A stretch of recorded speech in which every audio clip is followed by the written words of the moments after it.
시청자 여러분 안녕하십니까? 헬로티비 경인 주간 뉴스입니다. 오늘의 첫 소식입니다. 민선 7기 출범 1년을 맞아 지자체 공약 진행 상황을 짚어볼 텐데요. 먼저 김포시 공약 살펴보겠습니다. 김포 시민들의 가장 큰 염원, 단연 지하철 유치인데요. 서울로 출퇴근하는 인구는 많지만 광역교통이 턱없이 부족한 탓입니다. 때문에 민선 7기 김포시는 도시철도 개통과 서울 지하철 5호선 유치를 핵심 공약으로 내건 바 있습니다. 김포 지하철 시대의 개막 어디까지 와 있을까요? 이세준 기자가 자세히 짚어봤습니다. 민선 6기 당시 개통 지연으로 논란의 중심에 섰던 김포 도시철도. 민선 7기 정하영 김포시장은 시민들과 첫 대면한 자리에서 2019년 7월 개통만큼은 책임지고 이루겠다고 약속했습니다. 7월 개통과 관련된 그 부분들에 대해서 함께 좀 고민해 주실 것을 좀 부탁드리겠습니다. 지금의 모든 책임은 민선 7기 정하영 시장이 지는 겁니다. 하지만 개통 2달여를 앞두고 도시철도는 또 한 번의 위기를 맞았습니다. 노조가 열악한 근로 조건을 주장하며 파업을 선언하기에 이른 겁니다. 다행히 노사정이 합의에 이르면서 파업이라는 최악의 사태로는 번지지 않았습니다. 이제 김포 도시철도는 7월 27일 안전한 개통만을 남겨두고 있습니다. 그동안 많은 우여곡절이 있었습니다. 남은 한 20여일 동안에 안전하게 영업 시운전하고 또 시민들이 타고 출퇴근하고 하는 그러한 모습을 만들어내도록 하겠습니다. 민선 7기 김포시의 또 하나의 공약이었던 서울 지하철 5호선 연장은 새 국면을 맞았습니다.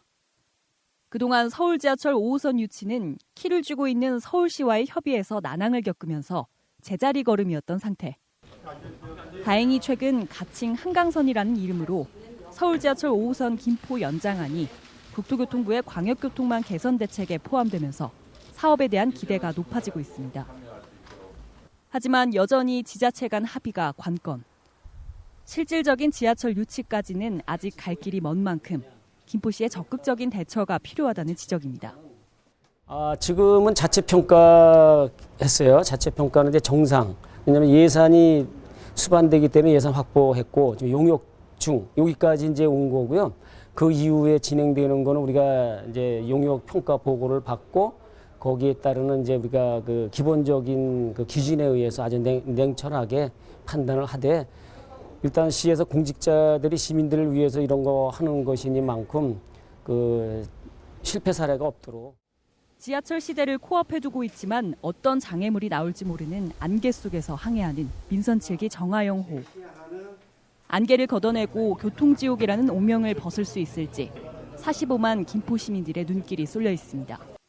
헬로티비 뉴스 이세진입니다. 경기도 공약도 한번 짚어보겠습니다. 청년들의 미래 설계를 위해 연간 100만 원의 청년 배당을 지급하는 이재명 경기도지사의 청년 복지 공약을 김호 기자가 점검했습니다. 이재명 경기도지사의 대표적인 청년 복지 정책인 청년 배당.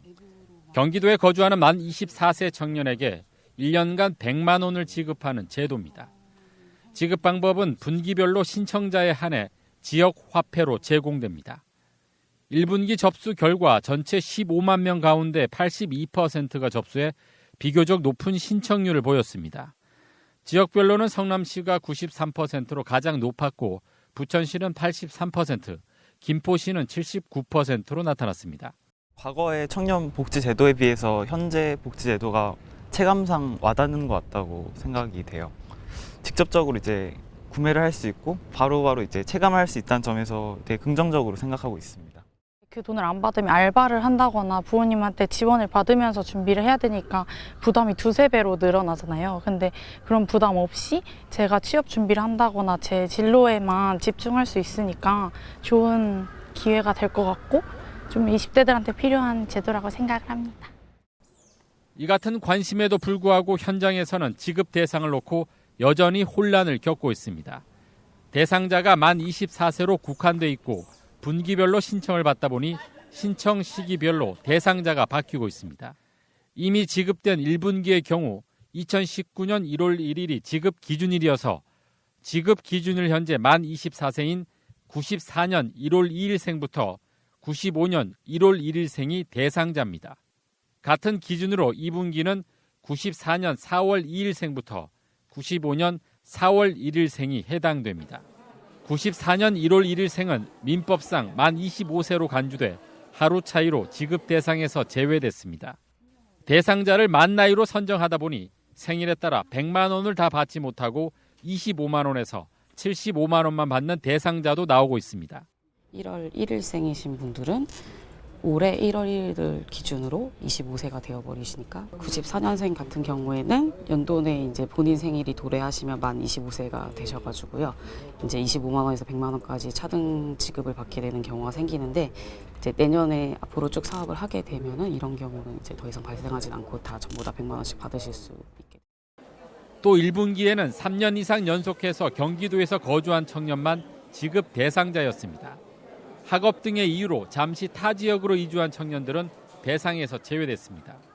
이 같은 문제점을 해결하기 위해 2분기부터는 거주 일수를 총 합산해 10년 이상이 되면 3년 연속 거주 조건을 만족하지 않아도 지급하기로 했습니다. 경기도에서 막 20년 이상 살았는데 막 잠시 이렇게 왔다 가서 요건이 충족이 안 돼서 그런 부분은 좀 불합리하다고 판단이 돼가지고 조례를 개정을 했어요. 그래서 6월 18일서부터는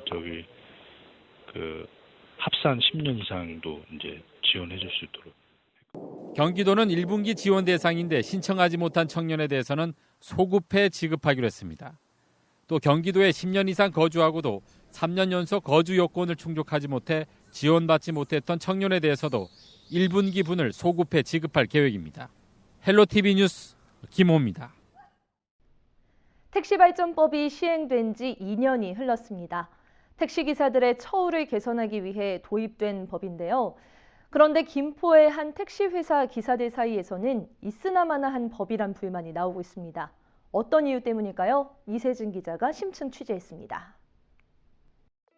대폭 인상해가지고 기사들한테 엄청난 불이익을 준다는 거죠. 연료비를 전가시키면 안 되는데도 불구하고 연료비를 전가시키고 있으면 물론. 택시 발전법이 시행되면 생활 여건이 나아질 것이라고 기대했던 택시기사들. 지난 2017년 법이 시행됐지만 상황은 크게 달라지지 않았습니다. 택시 발전법은 택시회사가 소속 기사들에게 차량 구입비와 연료비, 세차비를 물리지 못하도록 하고 있습니다. 기사들에게 주어진 부담을 줄이겠다는 게 법의 취지입니다. 그런데 택시 발전법 시행 이후 김포의 한 택시회사는 기사들에게 연료비를 물리지 않는 대신 산업금을 30%나 올렸습니다. 편법으로 또 대표노조 같은 경우는 대표노조가 아닌 사람하고 임금 협상을 체결해가지고 운송수익금 대비 산업금을 인상해버렸어요. 그러니까 결국은 바뀐 게 없다는 거예요. 택시 발전법이 시행이 되면서도. 일부 기사들은 반발했습니다. 이들은 회사가 교섭권을 가진 대표노조와 합의하지 않았다는 점을 들어 바뀐 산업금 정책을 따르지 않았습니다. 그러자 회사는 기사들의 월급에서 연료비를 덜어냈습니다. 매달 주요한 비용은 급여 명세서에 미입금액으로 표기됐습니다. 연료비 전가, 과도한 산업금 인상, 모두 택시발전법 위반입니다. 여기에 교통사고 처리 비용까지 기사에게 부담시켰다는 주장도 나오고 있습니다. 사고 처리 비용을 기사에게 전가시키는 건 역시 택시발전법 위반입니다. 기사들은 개인 택시를 위해서 경력 단절, 경력 사고에 굉장히 민감한 부분이 있는데 그걸 빌미로써 회사 사측에서는 암암리에 늦게 사고 분담금도 기사들한테 분납식으로도. 기사들의 반발에도 회사 대표는 태도를 바꾸지 않았습니다. 오히려 문제를 제기한 기사들에게 잘못을 돌렸습니다. 도장 다 찍어서 실행을 하고 있는데 몇 사람 때문에 어느 큰 조직이 회사나 어떤 조직이 망가질 수 없습니다. 관리 감독의 책임이 있는 행정기관은 문제가 불거진 지 석 달 만에 움직였습니다. 뒤늦게 과태료 처분을 내렸지만 회사는 행정처분도 무시했습니다. 결국 김포시는 해당 회사 택시 28대 중 5대에 120일 영업정지 처분까지 내렸습니다. 하지만 영업정지 차량들은 행정기관을 비웃기라도 하듯 버젓이 시내를 돌아다니며 택시 영업을 계속해왔습니다. 법을 위반한 적이 없기 때문에 행정처분을 따르지 않는다는 게 업체 대표의 주장입니다. 다 싹 잡아서 다 이제 정리를 할 거예요. 소송에서 그러면 이제 승소하면 상관이 없습니다. 아, 그럼요. 당연한 얘기죠. 그러니까 그냥 계속 그냥 하시겠다. 아니, 당연하죠. 왜 그러느냐? 우리는 택시 발전법에 이런 거 위반한 사실이 없으니까. 업체가 막무가내식 영업을 이어갈 경우 행정기관에서는 택시 감차 명령이나 사업 면허 취소까지 내릴 수 있었던 상황. 하지만 회사는 행정처분에 응하는 대신 지난해 5월 김포시를 상대로 행정소송을 제기했습니다. 소송이 끝날 때까지 김포시는 회사에 별다른 제재를 가할 수 없습니다. 시정이 되지 않아서 2차 처분이 나간 상황이었고 2차 처분으로 이제 과태료 1,000만 원 하고 사업 일부 정지 5대에 대한 120일 일부 정지가 나갔었고요. 그렇게 나간 상황에서 이 업체에서 행정소송을 제기해서 법원의 판결이 있어야지만 행정청에서도 그걸 실행에 옮길 수 있으니까 소송 기간 중에는 저희가 할 수 있는 운신의 폭이 적을 수밖에 없는 거죠. 행정기관에서도 손을 쓰지 못하자 택시기사들은 회사를 상대로 민사소송을 제기했습니다. 지난 2016년 임금 협상 당시 회사가 기사들에게 적정 연료비를 책정해서 주기로 해놓고 주지 않았다고 주장한 겁니다. 하지만 이마저도 시시비비는 가려지지 않은 상태입니다. 1심 재판에서 법원은 택시회사에 과실이 있다고 보고 1년치 연료비를 한꺼번에 기사들에게 지급하라는 명령을 내렸습니다. 하지만 2심 재판부는 반대로 택시회사에 손을 들어줬습니다. 당시 노사가 연료비 상당 부분을 산납금에서 공제하기로 합의했고 회사가 임금 조견표에 연료비를 지급하겠다고 작성한 부분은 산납금제 대신 월급제인 전액임금 관리제를 시행하는 것처럼 보이려고 형식적으로 작성한 것이기 때문에 무효로 본다는 겁니다. 이런 내용은 택시발전법 시행 이전의 사항이어서 관련 법의 적용도 받지 못했습니다. 기사들은 납득할 수 없다며 반발하고 있습니다. 임금 조건표를 부정한다는 거는 결국 8,000원 산납금 인상 부분에서 8,000원을 받지 말아야 맞는 거거든요. 근데 산납금대로 받으면서 연료비 이거만큼은 자기들이 부정한다. 이 부분이 중요하다고 보죠. 그래서 2심에서는 우리가 패소를 했습니다. 하지만은 대법원 판결을 앞두고 있기 때문에 그거는 장담 못하는 부분이 돼버렸어요. 노사 합의에 이르지 못하고 흐른 2년. 택시발전법 시행 이후 달라진 게 있냐는 물음에 회사를 나온 택시기사는 이렇게 대답합니다. 달라진 건 전혀 없죠. 그 법조차도 빠져나갈 수 있는, 사측이 빠져나갈 수 있는 구멍이 다 있는 것 같이 만들어지는 것 같습니다. 허술한 법망을 피해 업체의 편법이 이어지는 동안 택시기사들은 오히려 더 팍팍한 현실과 싸우고 있습니다. 이거를 일부 사람들은 어떻게 보면 쉽게 수긍을 하는 거죠.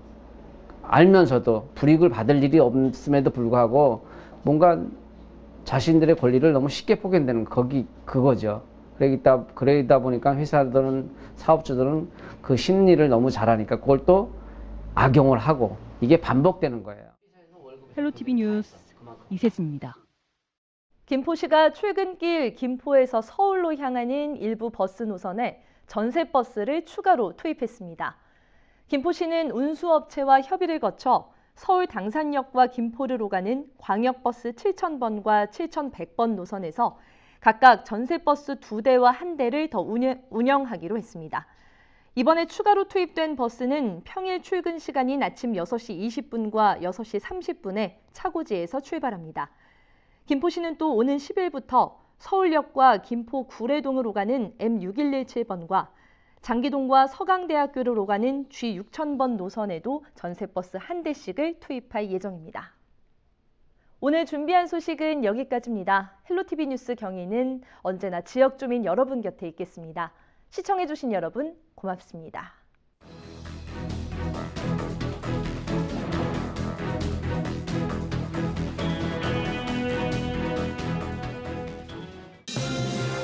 우리 지역의 이슈 콕 짚어봅니다. 헬로 이슈 토크. 3기 신도시 발표 이후 서북권 부동산 시장의 희비가 엇갈리고 있습니다. 2기 신도시 주민들은 항의 집회까지 하면서 반발하고 있는데요. 정부가 인천에서 김포를 경유해 일산에 도달하는 추가 교통대책까지 발표했지만 가라앉지 않고 있습니다. 네, 먼저 3기 신도시 발표 이후에 지금 2기 신도시를 중심으로 부동산 시장의 희비가 좀 엇갈리고 있는데요. 먼저 인천의 좀 전반적인 분위기 어떤지 여쭤보고 싶어요.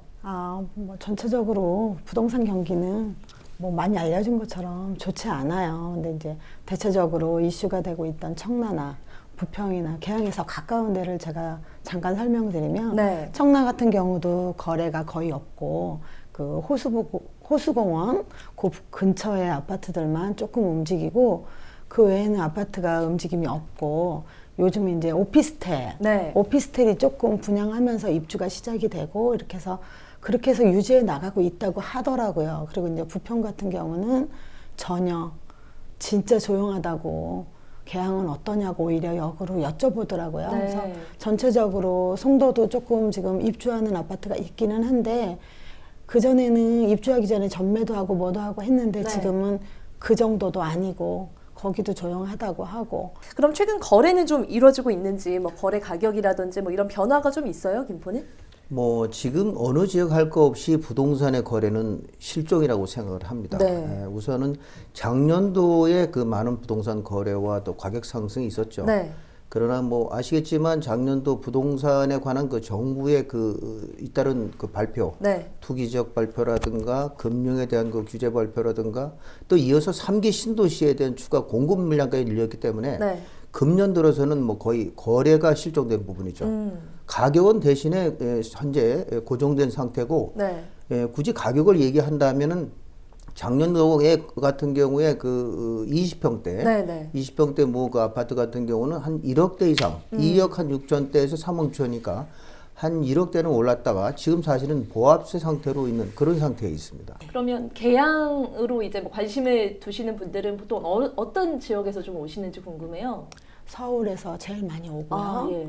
아무래도 서울에 전세 살던 분들이 네. 계양에 오면 집을 살 수 있잖아요. 네, 네. 그래서 서울 분들이 제일 많고 또 일산에서도 조금 오고 네. 부천에서도 오고 요즘 들어서는 그 지방에서도 문의 전화가 꽤 와요. 그렇군요. 계양에 뭐 인터넷 보고 전화했습니다. 네. 계양에 신도시 발표했는데 네. 어떠냐, 분위기가 어떠냐, 거기 사도 괜찮겠습니까? 네. 뭐 이런 정도. 그러니까 오시는 분도 있지만 전화 문의가 사실은 더 많아요. 네, 그렇군요.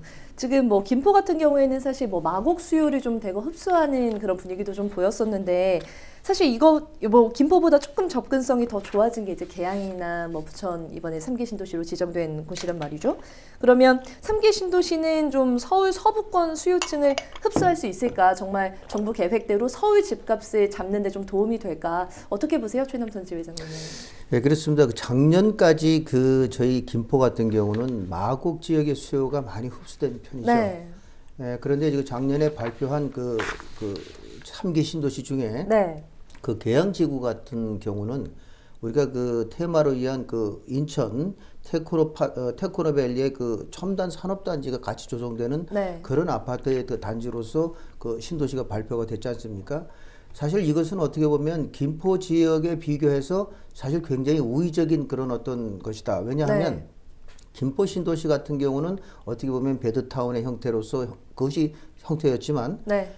첨단을 갖고 있는 인천 그 계양지구 같은 건 테크노밸리의 그런 어떤 이점을 갖고 있기 때문에 네. 상당히 그 우위적인 입장을 갖고 있을 뿐만 아니고 또 서울의 접근성이 상당히 좋습니다. 네. 지금 그 3기 신도시 발표한 것 중에 최초 발표한 세 곳은 서울과의 거리가 불과 20분밖에 안 가는 상당히 우수한 입지를 갖고 있어요. 그렇기 때문에 사실은 어떻게 보면 김포보다 우위적 입장을 가졌다고 할 수는 있겠죠. 네. 또한 그 인천에 같은 경우에 그 계양 신도시는 이런 이점을 갖고 있기 때문에 서울적인 인구가 절대적인 그 흡수는 될 수는 아니라고 생각합니다. 왜냐하면 서울에 원래 있는 그 절대층에 대한 것이 아니라 많은 부분의 분들이 서울의 그 층들을 네. 흡수할 수 있는 그런 요인을 많이 갖고 있다고 생각을 합니다. 인천 2호선을 이제 검단, 김포 또 일산까지 연장하겠다 했어요. 근데 네네. 사실 좀 회의적인 반응도 있거든요. 그렇죠. 두 분은 좀 어떻게 보시는지 먼저 정숙지 회장님 얘기를 좀 해주세요. 계양구 쪽에서 보면 인천 1호선이 박촌역에서 김포공항까지 그 슈퍼 BRT가 신설되잖아요. 네. 그리고 또 국도 39호선 그 벌말로가 9km 정도가 4차선에서 8차선으로 확장을 해요. 그것만 해도 좋죠, 저희는. 근데 네. 처음에 발표할 때는 그것만 발표를 했기 때문에 저희 주민들이 서울 지하철 2호선을 계양 신도시로 연결시켜 달라 네. 이렇게 요구를 했어요. 근데 그거는 받아들여지지 않았고 이제 다른 대책이 이제 또 주어지면서 인천 2호선을 검단, 김포, 일산까지 연장한다고 이렇게 발표가 됐잖아요. 거기에 대해서 저희는 굉장히 반기고 있고 처음에는 없었던 부분인데 그거를 해줌으로써 대장지구하고 시너지 효과도 있고 검단도 아마 계양하고의 시너지 효과가 있을 거예요. 네. 김포 역시도 있을 거고 일산하고도 저희가 편하게 왔다가 지금은 이제 그냥 버스로만 아니면 자가용으로만 이렇게 움직이던 거를 그걸로 인해서 조금 편하게 움직일 수 있고 서로 그쪽도 가고 이쪽도 오고 할 수 있는 그런 계기가 될 거라고 생각을 하고 있어요. 저도 뭐 우리 정숙 부회장님하고 뭐 같은 생각이지만 우리가 그 지난 5월 7일 김현미 국토부에서 고양시 그 창릉동 그리고 부천시 대장동 약 5만 8천 세대에 대한 신도시를 발표하지 않았습니까? 네. 이 발표 직후에 이제 고양시의 그 시민들이 일부의 그 어떤 그 집값이 떨어지고 이런 입장으로서 이제 상당히 반발이 있었죠. 네. 저희 이제 일산과 그 검단 신도시와 달리 저희 이제 인접해 있는 김포 지역 같은 경우 이 부분에 좀 자유롭지 못하고 좀 소원하다 하는 그런 분위기가 되는 거죠. 그래서 지난 23일인가요? 그 김현미 그 국토부 장관께서 그 서북부 그 광역 교통 개선안을 발표했죠. 네. 그래서 그 현재 그 내용을 좀 잠깐 좀 보면은 그 현재 그 일산 신도시까지 들어와 있는 그 지하철 그 3호선이죠. 이것을 네. 파주 운정지구까지 그 연장을 하겠다는 걸 얘기했고, 두 번째는 이제 이번에 그 저희가 주어진 인천 그 지하철 2호선을 그 검단 신도시와 김포를 거쳐서 일산 신도시까지 연장하겠다는 네. 계획과 함께 그 대곡동 그 소사선이 있습니다. 이 부분은 일산을 거쳐서 운정 신도시까지 이렇게 연장을 하겠다는 것으로 이제 발표했는데, 네. 사실은 그 일산 신도시 3호선 같은 경우는 이미 그 3차 그 국토 그 철도망 계획에 이미 포함되어 있는 것이고요. 그리고 그 대곡 소사선도 국토부하고 그 고양시하고 이미 협약을 체결한 내용입니다. 사실은 새로울 것이 없는 겁니다. 단지 새롭다고 하는 것이 이제 인천 이제 지하철 2호선이에요. 네. 어떻게 보면 지금까지 모든 철도 노선은 이 동서간에, 즉 말해서 외든 모든 철도선이 전부 서울을 중심으로 연결되어 있었습니다. 네. 근데 이번은 남북 간의 어떤 역할이랄까? 이제 인천을 출발해서 김포를 통해서 일산을 간다는 건 새로운 어떤 그 개념의 그 노선인데, 이런 부분 입장은 굉장히 김포로서도 반기고, 예, 어떤 지역적 인프라, 다시 말해서 인천권, 김포권, 일산권이 하나에 연계될 수 있는 좋은 그 노선이 되지 않을까 해서 이 같은 경우는 김포에는 좋은 호재로 연결될 것 같아요. 옥계지구의 학교 부족 문제는 이 시간을 통해서도 전해드린 바 있는데요. 최근 옥계지구 초등학교에서는 이 부족한 학급 수를 충족시키려고 교실 증축에 나섰습니다. 문제는 부지인데 부지가 마땅치 않다 보니 아이들이 뛰어놀 학교 운동장에 교실을 증축해야 할 형편입니다. 학부모들은 늘어난 학생 수로 교육시설마저 줄어든 마당에 운동장마저 내줘야 하냐며 분통을 터뜨리고 있는데요. 네, 옥계지구 학교 부족 문제 점검해 보겠습니다. 네, 지금 옥계지구에는 버들초등학교 또 산대초등학교가 있는데 그동안 지금 뭐 유치원 또 중고등학교 부족 문제만 좀 집중적으로 얘기해 왔어요. 그런데 네. 지금은 뭐 이제 초등학교도 부족하다고요. 어느 정도인가요? 그 산들초가 2016년 개교 당시에 이제 13학급으로 시작했는데 지금 올해는 58학급으로 이제 늘어났습니다. 네. 그러다 보니까 그간에 지난해에도 특별교실 21개실에서 11개실을 이제 일반 교실로 전환한 데여서 네. 사실은 부천시의 체육시설 부지인 자연녹지 공간을 매입을 해서 또 16개 실의 일반 교실을 이제 증축을 했습니다. 네. 그것도 이제 2021년 8학급 또 2022년에 14학급이 이제 늘어날 걸로 전망하고 있기 때문에 네.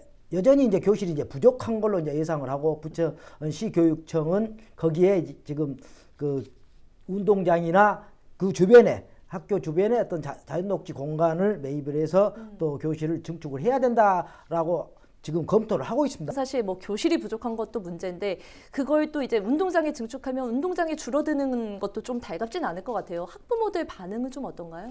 학부모들은 사실 1차 증축 때 그 문화부지라고 하는 옆에 부지를 네. 한 300평을 이 학교 부지로 다시 전환하면서 용도 변경을 하면서 1차 증축을 했는데 또 그 증축할 수 있는 것이 뒤쪽에 이제 공원 부지가 있어요. 공원 부지를 처음에 그린벨트 개발 제한 구역인 그린벨트인 줄 알았는데 저하고 학부모들하고 부천시 공무원들하고 이야기를 하는 과정에서 5월 중순쯤에 이게 자연녹지네요. 그렇게 이야기가 돼서 자연녹지면 부천시에서만 결정을 하면 되니까 그 대신 도시계획심의위원회를 거쳐야 된다.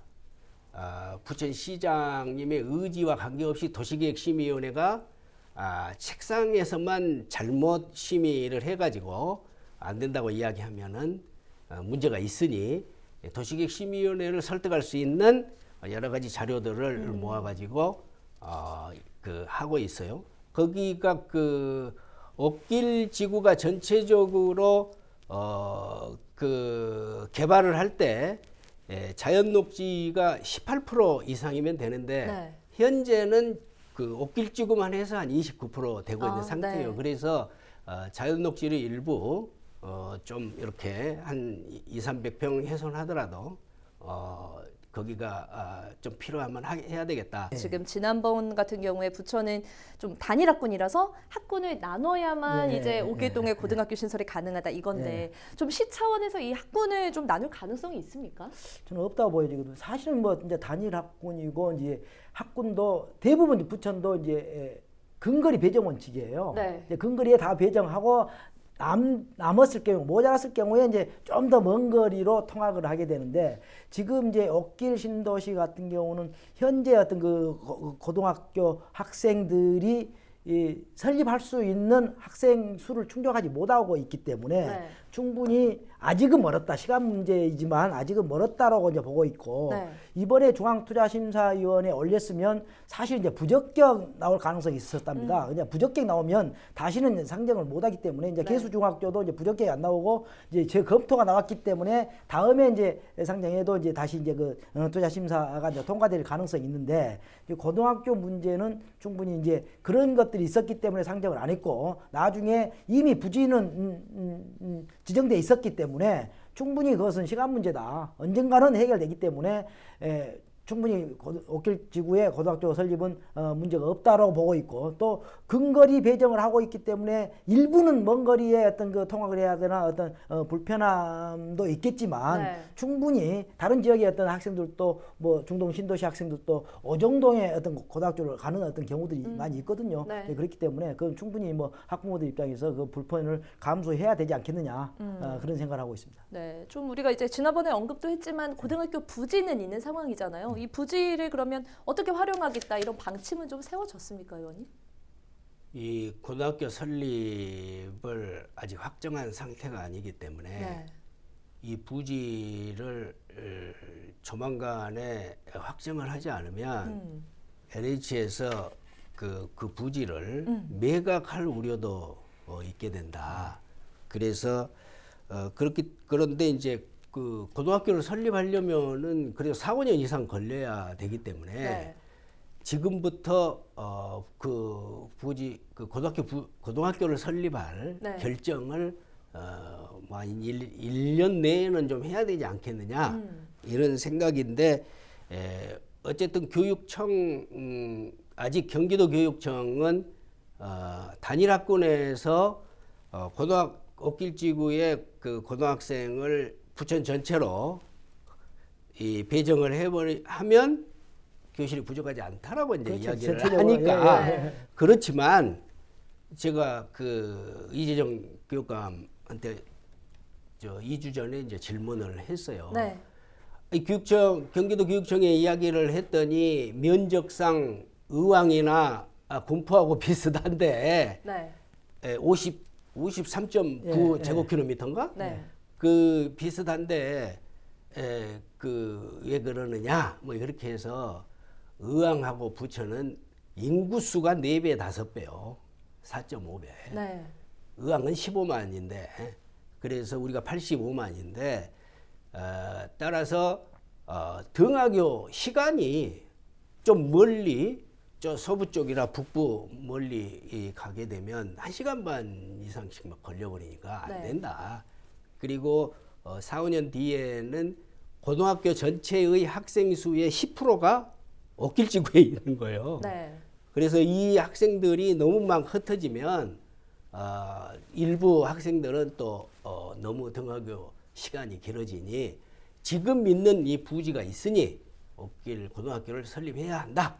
이렇게 이야기를 했더니 다시 한번 충분히 검토는 일단 해보겠다고. 옥길지구 같은 경우에는 뭐 초중고 문제가 이제 계속 연쇄적으로 엮여 있으니까 네. 좀 어디서부터 풀어야 할지 좀 간단하게 정리를 해주신다면. 이제 문제 푸는 거는 사실은 이제 뭐 유치원이나 어린이집은 거의 이제 해결된 것 같고 이제 이마트 어린이집도 이제 개원이 되는 거고 최근에 이제 개원들이 이제 많이 되는데 이제 어린이집과 이제 유치원은 해결됐지만 이제 지금 초등학교 문제는 이제 진행 중이기 때문에 진행 중이지만 또 이제 지금 버들초는 거의 이제 증축 과정에 있고 또 산들초는 이제 부천시와 또 경기도 또 의회가 협조해서 충분히 어떤 자연 녹지에서 증축을 하게 되면 충분히 가능하리라고 보고 있습니다. 자, 지난 3월 개막한 K리그가 어느덧 15라운드를 마치고 잠시 휴식기에 들어갔습니다. 인천은 시즌 초반 감독 교체라는 강수를 들 만큼 부진한 성적을 거두면서 강등 위기에 처했습니다. 여기에 베테랑 국가대표인 콩펑 선수가 임대 계약을 조기에 종료하고 고국으로 돌아가면서 팀 분위기마저 어수선한 상태인데요. 자, 6월 휴식기 이후 리그 꼴찌를 탈출할 수 있을지 오늘은 좀 상반기는 아니더라도 뭐 1쿼터 정도라고 할까요? 하여튼 좀 정리하는 시간을 가질 텐데 먼저 그 정리 전에 지난 성남 경기를 좀 되짚어 봤으면 좋겠는데 뭐 관전을 하셨나요? 네, 그날 현장에서 경기를 지켜봤는데 네. 두 팀 모두 꼭 이겨야 되는 그런 경기였죠. 특히나 뭐 한 팀을 묶어놓고 승점을 따내기 위한 굉장히 중요한 경기였는데 네. 경기 전부터 뭐 많은 골이 터지진 않을 것 같은 느낌은 들긴 하더라고요. 두 팀 모두 굉장히 수비적으로 단단히 경기를 치러야 되는 상황이었는데 결국은 인천으로서는 경기를 뭐 잘 풀어나가긴 했지만 한 명이 퇴장을 당하면서 좀 수적 열세에 놓였고 그 이후에는 공격적인 모습을 많이 보여주지 못했던 그런 경기였습니다. 불행 중 다행이다라고 표현할 정도긴 한데 그래도 갈 길이 바빠요, 인천이 지금. 네, 어떻게 맞습니다. 보셨어요? 네. 지금 특히 성남 같은 팀은 잡았어야 돼요. 그러니까 지금 내적으로 지금 조금 앓고 있는 성남인데 적기였거든요. 네. 이제 지금 성남이나 또 그 위에 두 팀이 더 있지만 성남을 그때 잡았어야 되지 않나. 굉장히 적기였는데 말씀해 주셨다시피 정동현 선수가 퇴장을 당하면서 할 수 있는 걸 좀 못했던 느낌이 좀 있어요. 팬의 입장에서 봤을 때 이게 퇴장이 안 됐으면이라는 그 굉장히 위험한 만약에 퇴장이 안 됐으면 어땠을까라는 그런 생각이 들 정도로 일단 수비적으로 굉장히 잘했어요. 없는 상황에서도 무실점했다라는 부분 칭찬해주고 싶고요. 그래서 조금 더 아쉬움이 남는 또 그런 경기가 지난 성남전이었습니다. 네. 유상철 감독이 주의봉을 잡으면서 팀 색깔이 조금 변화하고 있다 이렇게 말들을 많이 하고 있고 최근에 성적도 그렇게 나쁘진 않거든요. 어떻게 변화가 찾아온 것 같습니까? 어떻습니까? 일단 가장 중요한 포인트는 역시 공격수 중에 지현학 선수의 활용인 것 같습니다. 네. 제가 이렇게 물어봤더니 지현학 선수를 어떤 점을 마음에 들어해서 이제 기용을 하느냐고 물어봤더니 보시면 아시잖아요 라고 하더라고요. 그래서 어떻게 봤냐라고 해서 열심히 뛰던데요 라고 했더니 정말 제대로 봤다. 왜냐하면 지현학 선수가 전방에서부터 굉장히 뭐 좀 전투적인 그런 좀 플레이를 선보이고 그다음에 뭐 공격도 중요하지만 수비 가담 능력도 굉장히 뛰어나거든요. 그런 점을 높게 사서 지현학 선수를 기용하고 있는데 앞으로 이제 인천 선수들 중에는 이렇게 열심히 뛰고 많이 뛰고 앞에서부터 수비해주고 이런 선수들이 이제 유상철 감독의 낙점을 받을 수 있을 것 같아요. 그리고 성남전에서는 이 그 측면 수비수였던 김동민 선수가 중앙 수비수로 나왔거든요. 네. 지금 뭐 분호자 선수가 부상을 당해서 그 중앙 수비 자원이 쉽진 않은데 그 자리를 이제 또 김동민 선수로 메운 거 보면 유상철 감독이 그래도 나름대로 지금 있는 선수 구성 내에서도 새로운 조합을 찾기 위해서 노력하고 있다라고 보면 될 것 같습니다. 콩펑 선수가 사실 1년 임대로 왔는데 지금 뭐 6개월 만에 계약을 종료를 하고 이제 떠났습니다. 뭐 본인은 이제 프랑스 리그에 도전하고 싶다 이런 의사를 밝혔는데 글쎄요 실패로 봐야 될까요? 어떻게 K리그 평가 좀 해주세요. 네. 일단 꽁퐁 선수가 잘 되기를 응원하는 거는 인천 팬으로서 우리 식구였으니까요. 네. 응원은 드리지만 일단 꽁퐁 선수를 좀 얘기를 하자면 장점보다는 단점이 너무 많이 드러나는 선수이지 않을까 생각이 돼요. 그러니까 꽁퐁 선수의 번뜩이는 움직임, 뭐 볼을 달고 뛰었을 때 스피드 이런 거보다 단점이 더 부각이 되니까 장점이 없어지는 느낌이 좀 강하거든요. 네. 그러니까 꽁퐁 선수가 특히 K리그 터프한 이 K리그에서 확실히 피지컬이 딸림을 많이 보여줬어요. 그러면 빨리 꽁퐁 선수는 이게 어느 리그를 가든 피지컬의 중요성은 현대 축구에서 빼놓을 수가 없는 부분이거든요. 이 부분을 조금 더 빨리 좀 자신이 좀 깨우쳐야 되고, 뭐 물론 키가 클 수는 없겠지만, 그러니까 작은 선수도 분명히 살아남는 장점이 있거든요. 그런 부분에서 꽁퐁이 좀 살아남는 피지컬을 좀 생각을 해야 되고, 그다음 하나가 꽁퐁 선수의 멘탈이 조금 글쎄요. 약하다고 표현해야 될지는 모르겠지만 멘탈적인 부분에서도 조금 이 K리그에서 좀 지지 않았나 좀 생각이 들어요. 그래서 프랑스 리그를 가던 혹은 자국 리그를 가던 다른 리그를 가던 이 두 가지 부분을 꽁퐁 선수가 좀 극복을 해서 자신의 장점을 또 플러스 시킬 수 있는 그런 큰 선수가 됐으면 좋겠습니다. 자 인천의 그 상반기 좀 정리를 좀 해보면 평가를 어떻게 보세요? 그 축구판에서 이런 얘기가 있습니다. 입방정을 떨면 이게 참 안 좋다 이런 얘기가 있는데 올 시즌 인천이 그랬어요. 문선민 나가고 뭐 여러 선수들이 나갈 때 아우 걱정하지 마라. 들어온 선수들이 뭐 지지 않아. 이 정도면 오히려 중위권 이상 할 수 있겠는데? 라는 얘기를 저 포함해서 다 했습니다. 네. 역시나 망했습니다. 지금 전반기만 15라운드 놓고 보면 순위표가 말해줘요. 망했어요. 12위예요. 지금 이대로 리그가 종료되면 다이렉트 강등이에요. 전반기 망했습니다. 그러나 아직 후반기가 남아있기 때문에 이 망한 거 살리려면, 그러니까 강등권에서 벗어나려면 이제 유상철 감독이 자신의 역량을 다해야 됩니다. 저는 축구는 90%는 감독이라고 생각하거든요. 유상철 감독이 이 2주 안에 뭘 마법처럼 짠 만들 수는 없겠으나 지금부터 한 단계 쌓아간다고 하면 인천이 가히 좀 희망적일 것 같아요. 특히 인천의 수비 실점이 없었던 부분, 마지막 성남전에서 한 명이 없음에도 불구하고 수비 실점이 없었다는 부분, 그리고 어쨌든 유상철 감독이 승을 맛봤고 계속해서 골을 넣었던 부분, 뭐 성남전에는 골을 넣지는 못했지만 그런 부분들이 선수들이 그 위닝 멘탈리즘이 좀 나오지 않을까. 그리고 유상철 감독의 그 섬세함, 그러니까 여러 포지션에서 경험을 해봤던 그 섬세함이 아마 이제 인천 선수들에게 좀 녹아들 것 같아요. 그러니까 아까 말씀드렸듯이 그 3백에서의 전술 이해도가 떨어진다면 서서히 좀 끌어올리면 되거든요. 그러면 인천이 후반기에 생존 DNA가 분명히 있습니다. 생존형 DNA가 있기 때문에 후반기에 이 수비적인 부분만 좀 안정이 된다면 물론 공격적인 것도 좀 갔으면 좋겠어요. 그러나 선과제는 수비고 그게 제 1순위입니다. 공격까지 두 마리 토끼 쫓다 보면 이거 죽도 밥도 안 될 수 있거든요. 수비만 안정화를 깨하면 그 다음에 공격적인 부분의 완성도는 따라올 것이라고 좀 예측이 돼요.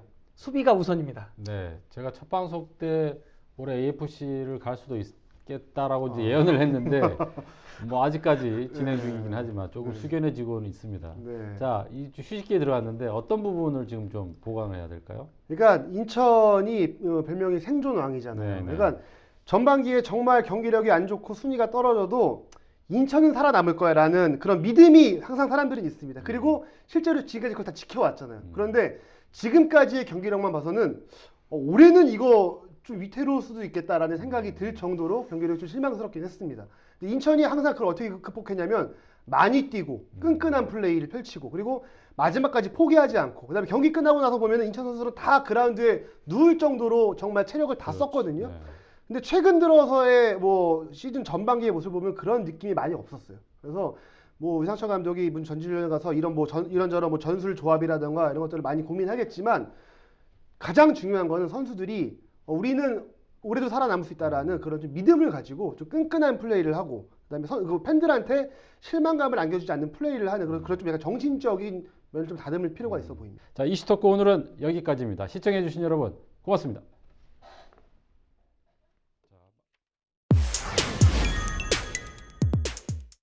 여기 임산부복 파는 데가 혹시 있나요? 검색해보세요. 알겠습니다.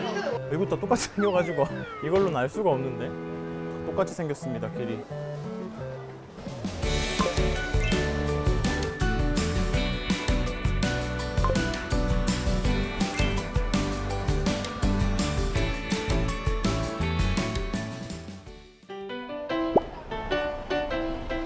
네, 저는 지금 부평역 2번 출구 앞에 나와 있는데요. 이곳 부평역 지하상가가 굉장히 점포수도 많고 넓어가지고 길 찾기가 어렵다고 합니다. 외지는 한번 들어가면은 뭐 거의 미로라서 나올 수가 없다고 하는데 오늘 한번 이곳에 들어가서 이 와이프가 지금 임신 중이라서 이 와이프를 위한 임산부용 레깅스를 산 뒤에 다시 돌아와 보도록 하겠습니다. 가시죠.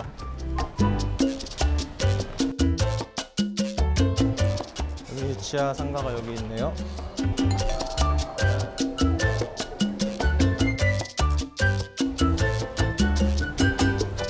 지하 2층 매장 지하 상가에 다 도착을 한 것 같습니다.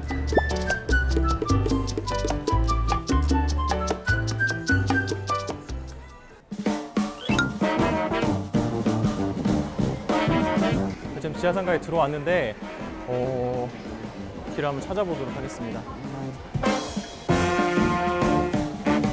근데 지금 뭐 안내 표지판이 없어가지고 여기는 알 수가 없거든요. 한번 사장님한테 물어봐야 될 것 같습니다. 여쭤볼 게 있는데 여기 임산부복 파는 데가 혹시 있나요? 뭐 매장이 뭐 하나가 있다고 들었거든요. 알겠습니다. 아, 그런가요? 일로 쭉 가면 중앙이 나오는 건가요? 아, 알겠습니다. 감사합니다.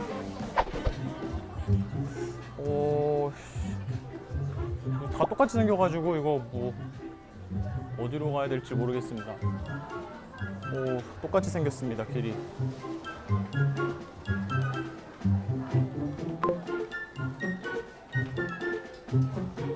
이것도 똑같이 생겨가지고 이걸로는 알 수가 없는데.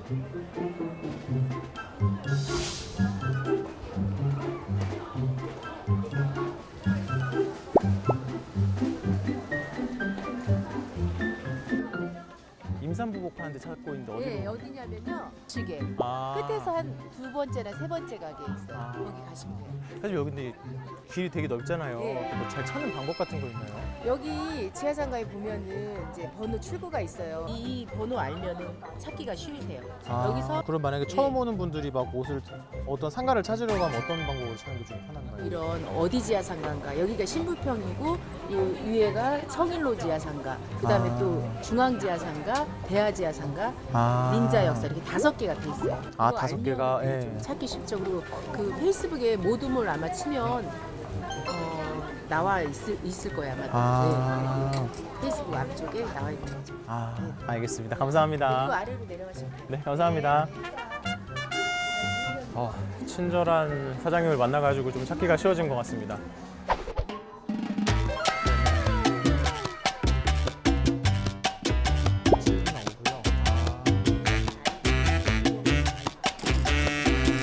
사장님, 그리고 저 길 찾는 거 좀 여쭤보려고 하거든요. 어떻게 하면 좀 쉽게 찾을 수 있나요? 그리고 여기 출구 번호라는 게 있어요. 출구 이렇게 부평역에서 딱 나오면 1번 출구, 2번 출구에서 32번 출구까지 있어요. 그걸로 찾으시는 게 헤매지 않고 가장 빨리 찾는 거예요. 여기가 길이 빨간 길이라고 여기 되어 있죠. 빨간 길, 파란 길 뭐 이런 길로 색깔로 이렇게 나눠지거든요.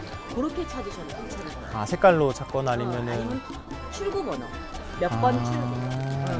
그거 아니면 조금 헤매실 거예요. 여기가 너무 워낙에 넓어서. 다시 돌아가야 되는데 부평역 쪽으로 가야 될 것 같거든요. 일단 이정표를 보고 찾아가야 될 것 같습니다.